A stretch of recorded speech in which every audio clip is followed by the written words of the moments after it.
এই চেয়ারগুলো এত ওজন করা হয়েছে যেন তুলে নিক্ষেপ করা না হয়, সেই জন্য মনে হয় লোহার শিকড় দিয়ে ওইটা বাঁধা।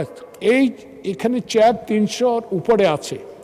চেয়ারগুলোর অবস্থা, আমরা যারা 16 বছর এখানে, ম্যাক্সিমাম আর সহকর্মীরা পুলিশের দ্বারা নির্যাতিত, কারো কোমরে নাই, কারো হাতে ব্যথা, কারো পিঠে ব্যথা।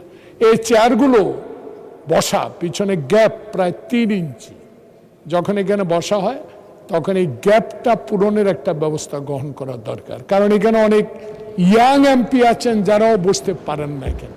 আর এই চেয়ারগুলোর ওজন দেখেন, এটা করা হয়েছিল আমি জানি, আমি যখন 1991 সালে প্রথম মাননীয় দেশনেত্রী বেগম খালেদা জিয়ার শাসনামলে আপনার সাথে এমপি হয়েছিলাম, এই চেয়ারগুলোর সম্বন্ধে তখন প্রশ্ন করা হয়েছিল, রেকর্ড খুঁজলে আপনি পাবেন।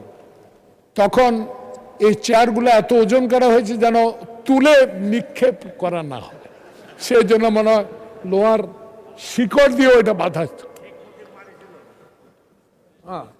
যাক, সেটা ইতিহাস আমার চেয়ে আমার বিজ্ঞ স্পিকার মহোদয় আরো বেশি জানে। তো এই চেয়ারগুলো এত ওজন, একটু আগে মাননীয় স্বরাষ্ট্রমন্ত্রী যখন ঢুকলেন, দেখেন পিছনে পিন, দেখেন সব হাত কেটে ফেলেছে, ধরা যায় না। দেখেন এই চেয়ারগুলো, এই যে সব পিনগুলো ওপেন, প্রত্যেক এমপির হাত কাটা যাচ্ছে, এগুলা নিয়ে একটু দেখার দরকার।